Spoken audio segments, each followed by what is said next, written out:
Good afternoon, everyone. Hello. I hope you are doing well and staying safe and dry and cold in the comfort of your home. Welcome to another art conversation. I'm pleased to introduce today's artist, Fran Gardner. Fran is an art history and foundation professor, as well as an artist who her works has been published and featured in several books and articles and been displayed in many museums and galleries. Fran, we can't wait to hear about you and your work as an artist and art professor. Welcome to our conversation. Thank you, Farrin. I'm just delighted to be here. Thanks so much for this great opportunity to have a chat with you this afternoon. For an audience out there in the world, it's such a nice, exciting opportunity for me. Thank you. We are pleased to have you. Fran, would you please tell us a little bit about yourself, who you are, and how you became an artist and interested in art? Yes, I will. I'll be happy to. I can't remember a time that I did not identify as an artist. When I was very young, I spent a lot of time with my grandmother, and she had been a painter until she got married and then had a lot of children and, was not able to do that life anymore. So by the time I came along, it was like her gift to me. And she started teaching me with serious tools and materials at a very young age. I remember spending time with her making oil paintings when I was about 5 or 6 years old. So that early support just ingrained in me who I was, and that identity was an artist. So that's what I've pursued my whole life. Later, of course, I went on to college and majored in fine art, and then to grad school and got my MFA. And then a few years after that, I was able to land a university job at the place I still teach at today, the University of South Carolina, Lancaster, where, as you mentioned, I am a professor of art history and studio art. And it's been a wonderful career. It's been a great way to merge my artistic self with my career self. And it gives me the chance to be in an art studio all day, every day. Yeah, that's great. So what you teach exactly? I teach art history surveys every semester. And then I also I rotate in a number of different foundation courses, mostly freshman and sophomore level courses in color and composition and beginning drawing and elements of art and just an array of different beginner level classes in the college setting. Oh, all right, great. So you're living in a very small rural community and have made a sustainable art life there, as you mentioned, right? Yeah. How that happened, how an artist can create a life for him or herself in a small town like yourself, right? Rather than moving to a big city. Yes, I knew from early on that I'm a small town, small community kind of person. I love cities. I love to visit cities, but those are visits. And then, I'm ready to go back to my small community. My husband and I live on a small farm, and we love this rural lifestyle that we have. It's very quiet. But you think a lot about, being an artist in this kind of setting, because a lot of artists think, well, if I'm going to really make it, I have to be in a big city. I have to be somewhere where there's a cultural center and a hub. And while that is true for many artists, and if you are the artist who wants to move to the big city and make that leap, then I applaud you for that. But I knew that I was not that. And I began to think about, what does it mean to be an artist? And, artists make art anywhere. It's not the place that makes you an artist, it's making your art that makes you an artist. Now, the challenges come in in getting the work out and in front of people, in front of the audience that you want to see your work, and building a network. So yes, I do think that those become harder when you live in a more rural area, but they're not impossible. And I'm an example of that. I've worked on that and made sure that I had opportunities to get my work into the places that I wanted it to be. And built a strong network of artists who support me and I support them. And I think that's a vital, important aspect of being in a rural area, that you need to build this network of artist friends in many different locations. So I think it is possible. I would like to send that message out to the artists out there who are isolated or feel isolated for one reason or another. Maybe they're place bound because they're raising families, or they're place bound because of a job. You make art wherever you are, and there are many ways to get it out into the world, especially now through social media. Exactly, right? It makes it easy. We all, can stay connected through Yes. internet, through social media. And by the way, in a small town, you get to know people faster than big cities like New York City, for example, right? Yes, you build a community. Yes, and community can be viewed in two ways. The immediate community, the people that live in your area, but also the community of artists that live across your region or even across the United States or the world. And that community is accessible through our various forms of communication that we have. Mm-hmm. Yes, that's true. So how do you work? What art do you most identify with? I think I am probably best known as a collage artist. That's the way that my work has been written about. And that is exactly what I am. I take lots of little bits of things and put them all together. I'm also very interested in the figure, the human figure, especially. And I'm interested in oil painting, and I'm interested in stitchery. And those are things that just really don't go very easily together.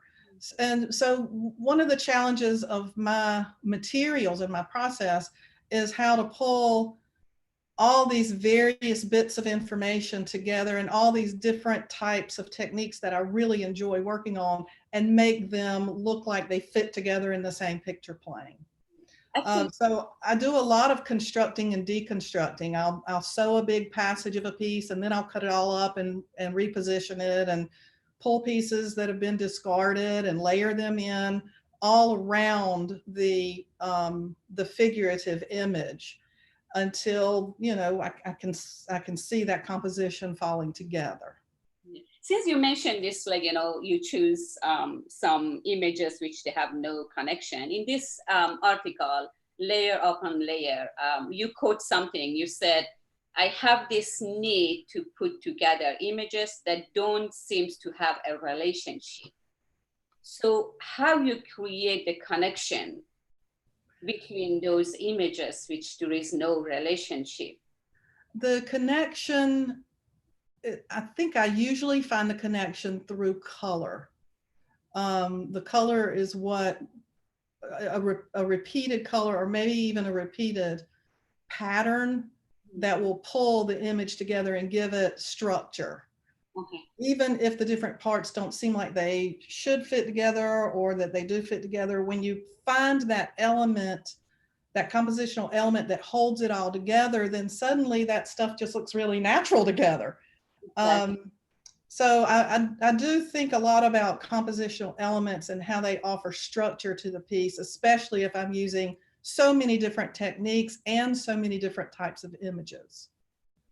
Right. So you create balance and harmony with this disharmony of images. Yes. This piece that you have up right now, Beauty, you can see it's very evident in this piece, the repetition of the disjointed symbolism, the passages that are in black, is what's really holding this piece together.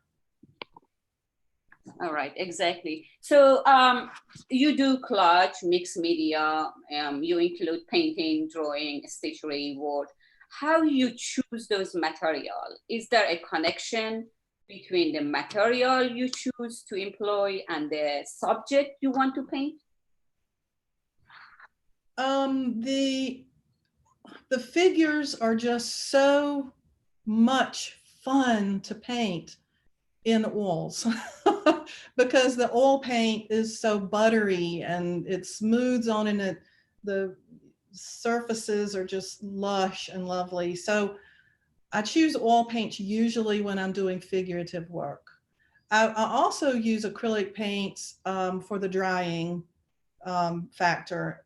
So I'm not strictly an oil painter. The stitchery I choose because there's layers of reasons why I put the stitchery in. One is it is viewed as a traditional female art form. It's very gendered and highly associated with women's domestic work. So I feel a connection, a kinship with women that came before me who did stitchery pieces when that was likely their only creative outlet. I also do stitchery because my other grandmother was a seamstress and made our clothes. And I have very strong memories of sitting under her sewing machine, watching all that stuff moving and just fascinated with the mechanics of that machine and how it could instantly lay down a beautiful line. So the stitchery comes to me from various places. I also think that I just can't get texture like it any other way. All your artwork has some kind of a stitchery and sewing in them. Yes, every piece. Yes, whether it is a painted passage like thread painting using the thread as paint, or whether it is assembly, holding the various elements together.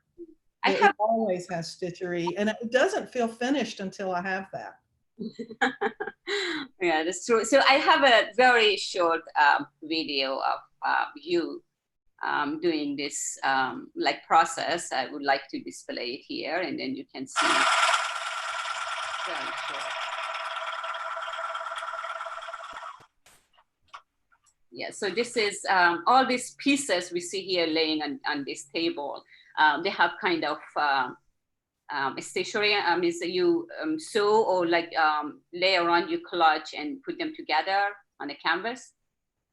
These little pieces were a response to feeling a bit of artistic anxiety back in March and April when the virus was beginning to show itself as the danger that it is. Yeah. And I just was a little bit paralyzed in the studio. So I went out there. This is what I do every time I feel this sense of loss of direction. I'll just start making small pieces, and I'll make them in very big quantities just to move through them rapidly and take my mind into another space and see something develop really quickly. So these pieces that are on the studio table right here have actually become a part of an Instagram exhibition, so to speak, that I have been doing now for about a month. I call it Observations on Words and Images. So I'll use a quote that I think is speaking to me for that day and pair it with these little abstractions. Now they will probably find their way into another kind of presentation, but for now they're working very well for me on Instagram. Yes. So when you do like, you know, you put them under a machine, you know exactly where you're going to sew and do the stitches, or you decided like at that moment? Do you have the plan? I know where, I have to know where the stitches are going.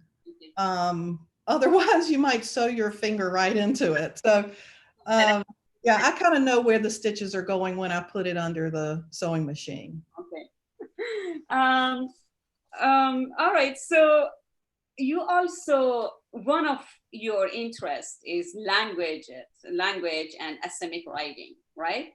Yes. Would you tell us what type of writing, what languages? I know you mentioned asemic, right, writing, but are they following, or at least some of them following a message, a reason, a symbols, a meaning? Yes, most of the ones that you see in my work are actually my own creations. Now, the shorthand that you see in this piece was written by a friend of mine, and it actually means something, although I can't read it because I don't know shorthand. But the other passages of text are symbolic language that I have created myself.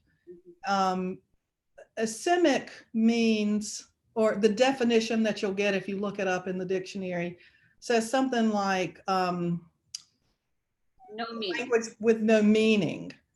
And that's impossible. You can't have a marking system with no meaning. Every mark has expression, and it's up to the viewer to get a sense of what that mark means to them or how that mark works for them.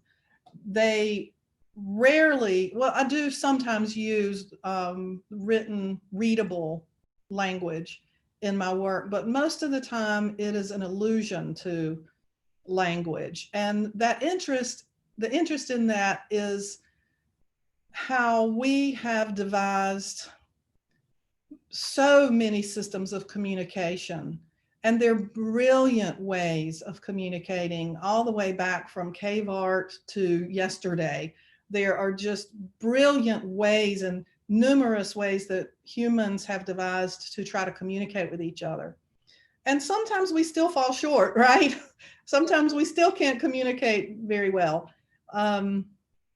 So that's what I'm interested in, how language operates and how the expressive symbolic mark operates, how people respond to it and what they feel when they see an expressive mark. So you don't, do you choose like, you know, a particular language for that, or like, you know, are they English alphabet or just something? I just make them up. I just make them up. And sometimes they look very much like yeah, because I try to like, you know, figure out what are they English, are they Arabic, what type of, but I couldn't come up with anything. So sometimes they look sort of Greek in a way, and then sometimes they'll look very ancient, and sometimes they're very esoteric and almost occult-like symbols. It just depends on how I'm thinking about that piece and the message that I want to portray there. Actually, since we're talking about language, there was when I was searching, I came across this review, this article about you, and it says the title is "Her Art is About Dialogue," right? And this is published in 2014, and displays some of your artwork, as you can see it here. And also there is a statement of you and how you do the process. Something actually caught my eyes here. It says, you said you create a collaboration between different artists, and by using some of like, you know, their material. Could you explain like, you know, what you actually coded here? Yes, for a while I had been gathering up materials from a vintage textile shop and looking for things that other artists' hands were evident in, like when an artist would embroider a handkerchief, or even like a pre-printed textile, mass-produced, but you know, those weird little tea towels you buy at tourist places that might have like the birds of Florida on it or something like that. And some artist somewhere designed that. So I started using those kind of materials embedded into my work to have a conversation with that artist who I'll never know, who may very likely has already, you know, passed away. I'll never be able to know who that was. But it was a fascinating experience to see how I could pull that imagery into my own work and give that artist credit and honor for having done that, you know, what many people think is sort of a mundane textile. Then I was at an artist retreat and with several friends actually, and they were throwing away all this wonderful stuff. And I went over to the trash can and I'd pull it out, and each artist's work, each artist's discarded work was so much their own signature. It was, I could tell which piece of tape belonged to which person. And so I just went over and said, you know, I like the way this painted tape that you pulled off the edge looks. Would you mind if I incorporated it into my work? And then you are embedded in this piece somehow. So it was just a very nice way to explore dialogue between artists and women artists and women's voices. Mm-hmm. Very interesting, very interesting. I really actually enjoy to know, like, you know, what you did or what you're doing. This also brought me to another review about your work. Your work are mostly conceptual, right? And your artwork are mostly about your concern and your responses to those concerns, such as nature, politics, women, right? In a review by Watson, actually, describe your work as, she said that you trying to show us art at its best. That means an art that have beauty, soul, and meaning all together, art at its best. And one of those concerns is women issues, right? One of those major actually concern which you have, and you have a huge selection of that, is women issues. Would you explain about this concern of yours and how you responding to this concern? Certainly, I'll be happy to. That review was written by Maureen Watson at Watson McCrae Gallery in Sanibel Island when she hosted a few of my pieces in one of her group shows down there. For the last 4 years, I have been working on a series that includes women's bodies, women's nude bodies, in these various different types of contexts. And each piece is expressing my thoughts around really major issues that women face in our world today, and that many women have faced prior to our own culture. Women's voices have been silenced in so many ways, and this is a response to that. I took an assessment of my work around 2016 and said to myself, what's important to me? How can I respond to these issues that women are dealing with in our culture? What can I do? And I knew that I'm not a really good candidate for politics. I could tell that, you know, I know that about myself. And I'm not going to go on a speaker circuit or, you know, any of that kind of stuff. And I've been making art my whole life. So it really wasn't hard to figure out where my platform was, that I could speak directly to these issues that women deal with through my work. And my challenge was to get that work into the places where it could be talked about, where these issues could be discussed, where the challenging pieces could challenge and generate conversation. And so that's why I went down this road about women's issues. And this is one of that series, right? The one we're seeing right now. Yes, it is. Would you explain, just as an example, this one, like, you know, what type of issue, and then what's your responses to this? So this piece, I don't often know what my work is about when I start. The meaning of it comes to me as I continue working. And I knew I wanted to paint this representation of Venus, but I really didn't have any idea why I wanted to do that. So I started the painting. The painting came up very quickly. That's not typical for me. I usually take laborious time with it, but the image came really rapidly, probably because I teach art history and I look at this kind of work a lot. But then I started thinking about what Venus represents and who she is and how many words we have in our language that disparage women. So the text down the right side of this is a list of those words. Mm-hmm.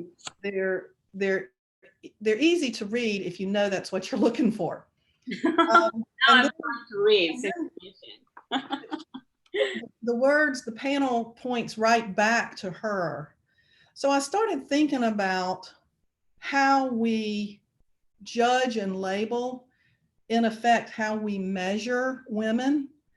So I looked up, I did a Google search of measure of women or woman, and it immediately pops up women's measurements, like, their physical body measurements. And then I thought, well, let me see what happens when I Google search measure of man. And lots of articles pop up about intellect and philosophy and Leonardo da Vinci's Vitruvian Man. And that is two completely different measuring systems. So that's where this piece comes from, is taking that look at how we measure women, that, we use a totally different kind of language around women. Exactly. than we do around men. Yeah, that's really true. Are you, you said you're teaching and all this concern. Have you been influenced by what you're teaching? When you teach art history, of course, you discuss different artists, artwork. Are you influenced by, your teaching much? Oh, absolutely. I would be a totally different person if I had not gone down this career path. Teaching has been a way for me to, as I said a little bit ago, to be in the studio every day with young artists who are excited about what they're doing. And me, trying to help them with their own voices and their own paths. And there's no way at this point in my career to separate it. This work is so built upon being an artist every day and being a professor of art every day. There's no way to separate it. Yes, that's true. Another concern of yours, which is we don't have time, and I'm going to, I want mention it, was nature. And you had an installation, Habitat, which is that first exhibited at Florida Museum for Women Artists. And it was an artist's statement in responses to Gulf oil spill that affected all of us somehow. As mentioned in a review of your installation, you combine your fiber art and your love for the environment. Would you please tell us very briefly, of course, about that installation and what was and how you responded to that? Sure, I'll be happy to. In the 2 weeks before I was to go to Florida to do this work, the Gulf oil spill happened. Along about that same time frame, and it had been going on for a couple of weeks at least. And do you remember those pictures of Anderson Cooper every day reporting on the Gulf oil spill in real time? And you'd see those, the spillage happening in real time, 24 hours a day. I could not get that picture out of my mind. And then, of course, very quickly, we started to see people move in to clean the birds, to physically, pick up the birds and wash them, getting that oil off of them as they were so heavily laden with it. So I did this piece because of that. It's very moving and touching. Thank you so much. Tragedy, which is reflected all of us. All right, so this brought us to the end of today's conversation. If you would like to reach out to Fran, you can use these emails here, these two emails. And as usual, if you have any question for us, you can email us at office@thenovo.org. Fran, do you have any last word before we say goodbye? I just want to thank you, Farrin, and thank the National Association of Women Artists. I'm so pleased to be a part of that organization that has such a strong mission for women artists. I would encourage anybody to look into that organization. Thank you very much. I look forward to seeing you next Friday. Thank you very much. Stay safe. I love you all. Bye.